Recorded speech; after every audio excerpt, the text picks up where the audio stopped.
In this video, we are going to show you how to set a standard banquet table.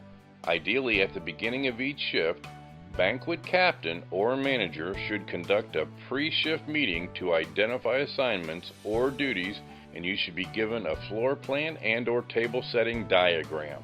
There may also be a sample table set for the servers to mimic.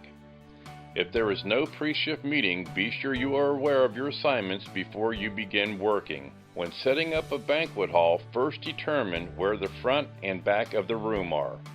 This can be determined by an entrance door, a podium, or a stage. This is very important for setting up a dining room. If you are unsure, check with your banquet manager, captain, or the floor plan. Once you get your bearings, you can set up your tables. Make sure the legs are locked in place. If they are not locked, the table can collapse. Once your tables are placed according to your floor plan, the first thing that you will set will be your linens. You always want the seams to run from 6 o'clock to 12 o'clock on every table. Cover the legs of the table as much as possible. Make sure that your tablecloth is even on all sides of the table. Remember, when setting up a banquet hall, your goal is to create a consistent line of sight throughout the room. Next, set your chairs in place. This will help you determine where to set your silverware. Designate a seat 1 at each table and put your salt and pepper in front of that seat. All chairs should be flush with the linens, not pushed under the table or pulled out. If you have an even number of guests, you will have one place setting at 6 o'clock, one directly across the table at 12 o'clock, and the rest evenly spaced between the two. Each setting should mirror the setting directly across from it. When setting an odd number of settings, you will have one at 6 o'clock that will bisect the two settings across the table. When you place your silverware, always place your forks on the left and the knife's blades facing in, and spoons will be on the right. Your table should be set outside to inside, following the respective courses based on the menu.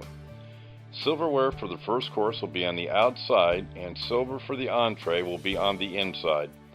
All china and silver should be set approximately 1 inch from the end of the table, making sure that each piece of silver runs parallel to each other, not skewed in, skewed out, or staggered. If you have two pieces of silverware, for example, the salad course or the entree course, then put them down at the same time. Do not make extra trips around the table. Make sure that you double check everything you place on the table. Handle all silverware by the handle, all glassware by the stem, and all plates by the rim. Polish as you go. Once all the silver is down, you can begin setting glassware. Glassware is set right above the dinner knife. Check for water stains and lipstick stains before placing them on the table. B&B plates should be set on the left of your forks, but can also be set above your place setting. If there is not enough room on the table to put it next to the forks, it will have a knife placed on it. You can now set up napkins, votive candles, salt and pepper shakers, centerpieces, bread baskets, salad dressings, sauces, cream and sugar. Place any liners under any item that can drip onto the table in place with the proper utensils, and make sure that the handle is always facing the guest.